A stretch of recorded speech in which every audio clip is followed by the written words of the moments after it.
नमस्कार मित्रों मज़हब का आस्था से या जो संस्कार होते हैं या तहज़ीब होती है सभ्यता से, उससे कोई आपस में रिश्ता नहीं होता। ये बात पहले भी हम एक प्रकरण में इस बात की व्याख्या हम आपस में बांट चुके हैं। आज मैं आपको जिस मंदिर की बात कर रहा हूँ वो मंदिर इसलिए याद आ गया कि उज्जैन में जो समारोह हुआ महाकाल की नगरी में, वो एक अद्भुत एक घटना थी। आस्था की दुनिया में, आस्था के संसार में स्वयं प्रधानमंत्री ने बैठ के वहाँ पूजा पाठ किया और एक गलियारा उतना ही महत्वपूर्ण और उतना ही सुंदर जितना कि वाराणसी और अयोध्या में नवनिर्माण हुआ, लगभग उसी स्तर का निर्माण ये उज्जैन में भी, महाकाल की नगरी में भी इन दिनों चल रहा है ज़ोर शोर से। और प्रधानमंत्री स्वयं उसमें भाग लेने के लिए, उसका लोकार्पण करने के लिए, उसके पहले चरण का लोकार्पण करने के लिए वहाँ पे गए। और जिस ढंग से उन्होंने महाकाल की पूजा की वहाँ पर, परंपरागत रूप से जो भी मान्यताएं हैं उनके अनुसार उन्होंने महाकाल को याद किया। और इसी संदर्भ में जब ये जिक्र चल रहा था तो मुझे महाकाल की गाथा, उसका गान करने की आवश्यकता इसलिए नहीं है कि वो एक शाश्वत तथ्य के रूप में हमारे जहन में सवार हैं और रहते हैं, हमारी बीच में मन में भी निवास करते हैं। मुझे याद आ गई पाकिस्तान के भद्रकाली मंदिर की। अब ऐसे मंदिरों को तो कोई मोदी नहीं मिलेगा, वो तो बिल्कुल तरसेंगे कि क्या हमारा कोई भी सुध लेने वाला बंदा इस देश में नहीं है। ये तकलीफ़ भद्रकाली मंदिर के जो मंदिर के परिसर में जो आत्माएं हैं उनको भी तो तकलीफ़ होती होगी। और ये भद्रकाली मंदिर के बारे में आपको बता दूं कि लाहौर के बीचों बीच ये मंदिर था और ये स्वयं जो वहाँ के इतिहासज्ञ हैं या पुरातत्व के विशेषज्ञ हैं, एक का नाम भी मैं लेना चाहूँगा विशेष रूप से, और वो हैं पंजाबी रिसर्च इंस्टीट्यूट खोजगढ़ के संस्थापक इकबाल कौसर साहब। इकबाल कौसर ने प्रमाण देकर ये सिद्ध किया है कि ये मंदिर जो है ये 2000 साल से भी काफ़ी पुराना है, जबकि वहाँ पर जो सामग्री मिली है उसके अनुसार ये ईसा से लगभग 600-700 वर्ष पहले इसका निर्माण हुआ था। और उससे पहले भी यहाँ कोई आराधना स्थल हुआ करता था। मंदिर का नाम है भद्रकाली मंदिर, जैसे मैंने पहले भी जिक्र किया है। और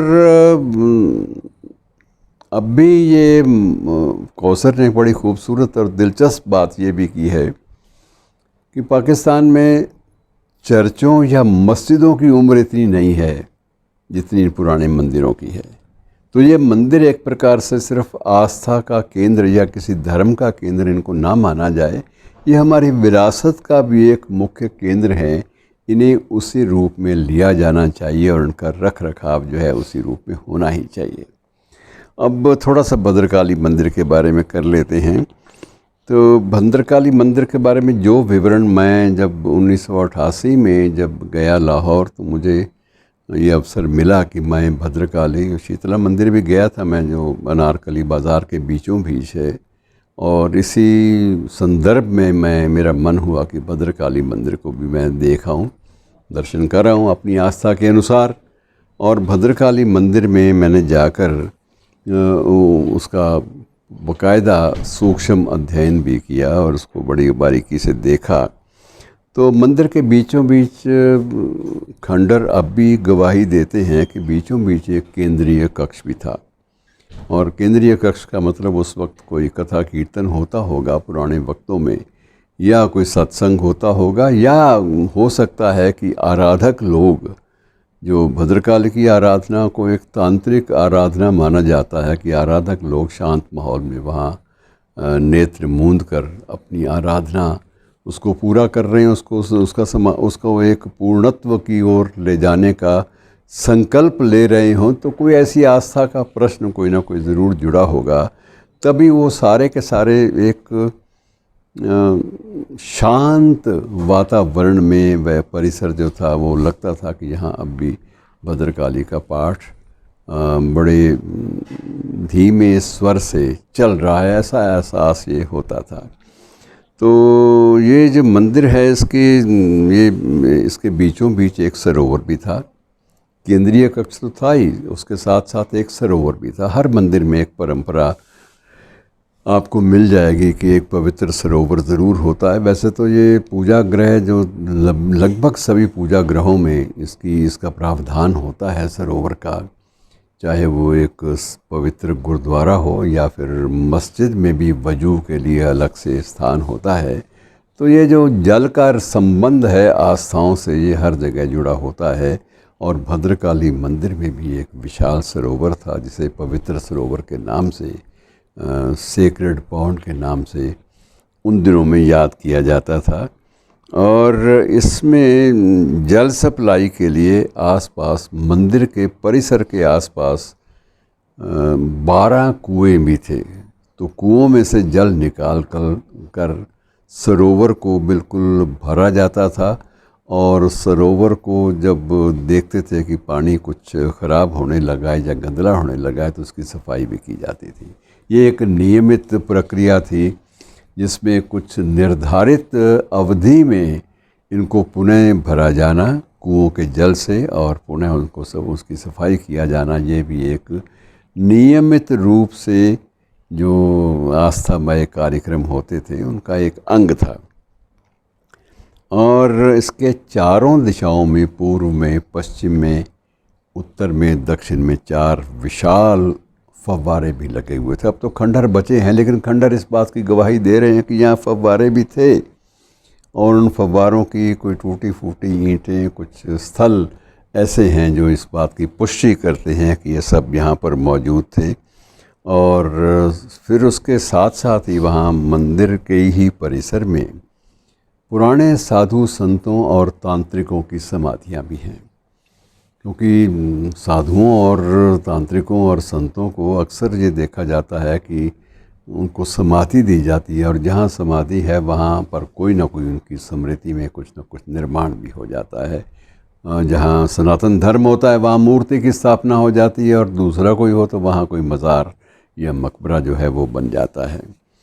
और सबसे खूबसूरत बात ये थी कि महाराजा रणजीत सिंह का जब शासन लाहौर पर आया तो महाराजा ने स्वयं मंदिर के पूर्व भाग में एक विश्राम गृह बनाया, और उस विश्राम गृह को काली माँ का विश्राम गृह ही कहा जाता था कि ये काली माँ यहाँ पर आकर विश्राम भी कर सकती हैं। और ये इस ऐसे विश्राम गृह का जो प्रावधान है ये सभी प्राचीन मंदिरों में आपको मिल जाएगा कि जहाँ जो इष्ट देवी है या इष्ट देवता है वो वहाँ पर विश्राम कर सके, विश्राम के क्षणों में। उदाहरण के लिए मैं आपको बता देता हूँ कि बांके बिहारी में एक श्री रंग का मंदिर है। बांके बिहारी मंदिर के साथ ही श्री रंग जी का मंदिर है वृंदावन में।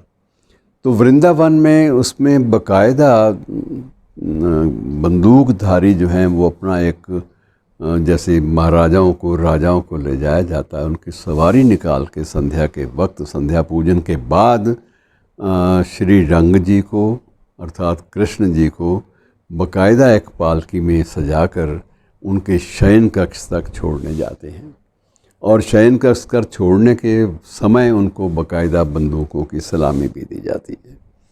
और इसी प्रकार से सुबह जब उनको जगाने का समय होता है तब भी शंख ध्वनियों के साथ उनको जगाया जाता है, और उनको फिर उसी पालकी में बंदूकधारी जो अंगरक्षक हैं उनके पहरे में उनको मंदिर में पुनः स्थापित किया जाता है। तो ये एक परंपराएं हैं जो सुखद भी लगती हैं। अगर आपकी आस्था है तो ठीक है, नहीं है तो भी आपको ये सब कुछ सुखद लगेगा कि नहीं, कहीं ना कहीं मन को शांत रखने के तौर तरीके जो हैं वो हमारी ज़िंदगी में बहुत सारे रहे हैं।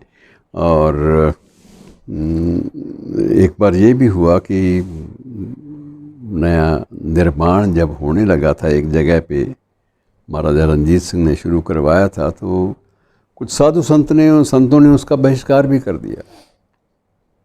तो उनसे पूछा गया महाराजा के कारिंदों ने कि आपने बहिष्कार क्यों किया, तो उनका ये कहना था कि स्वयं काली माता ने, भद्रकाली ने हमें सपने में आकर ये निर्देश दिया है कि ये जो स्थान है जहाँ नवनिर्माण हो रहा है, ये मूल स्थान नहीं है, ये स्थान अलग से है, और ये जो है जहाँ ये निर्माण हो रहा है वो पवित्र स्थल नहीं है।